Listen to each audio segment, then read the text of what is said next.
खुद एक पर्सनालिटी लड़की की होती है, वो क्यों नहीं बाहर आए, वो बाहर आनी चाहिए। इसलिए इस तरीके की फिल्मों में मुझे इंटरेस्ट नहीं था।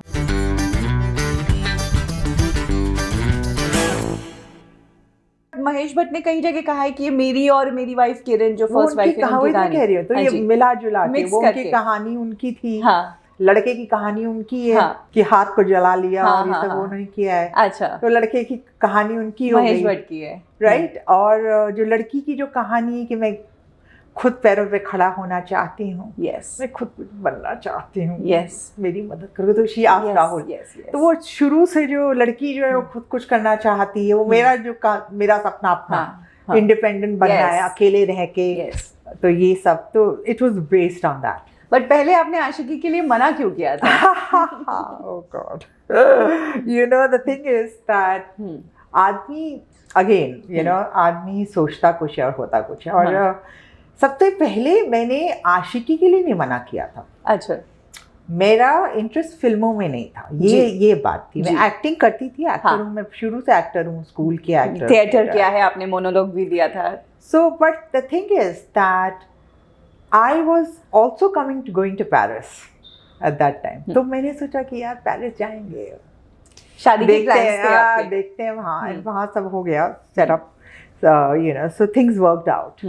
एंड हिंदी फिल्म इंडस्ट्री में मुझे एक्चुअली जो है जिस तरीके की फिल्में बन रही थी उस समय जी, और जो किरदार आपकी लड़कियों के होते थे, जो हीरोइन होती थी, वो मुझे इंस्पायर नहीं कर रहे थे, क्योंकि वो रोल जो थे लड़कियों की अपनी पर्सनालिटी नहीं थी, वो किसी के ऊपर डिपेंड कर रही थी, क्या अपने फादर के ऊपर या अपने। तो मुझे ये लगता था कि लड़की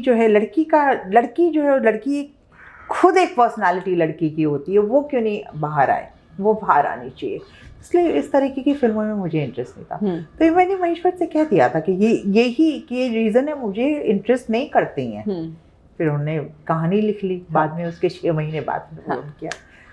तो हाँ, ये एक बात थी। पहली नजर में ही उन्होंने आपको स्टार बोल दिया था, फिर भी उनको रिजेक्शन मिला आपसे, मतलब। एक्चुअली इट्स फनी, क्योंकि कई लोग मुझे देख के, तो सबसे पहले मैं आई थी बम्बई और मेरे फ्रेंड्स, मुझे कोई थिएटर था, कोई प्ले था, उसको देखने लेके गए थे, और मैं प्ले हम लोग देख के निकल रहे थे शाम को, और उसमें सीढ़ियाँ थी।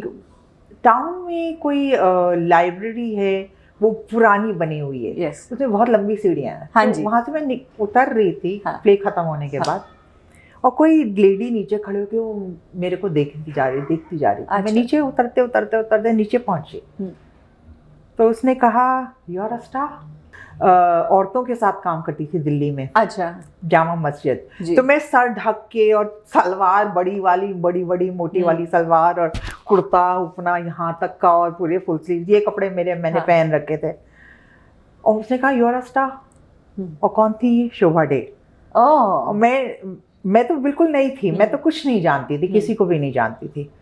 तो ये तो मुझे कई लोग देख के कहते रहते हैं, तो मुझे समझ नहीं आता था यू आर अ स्टार।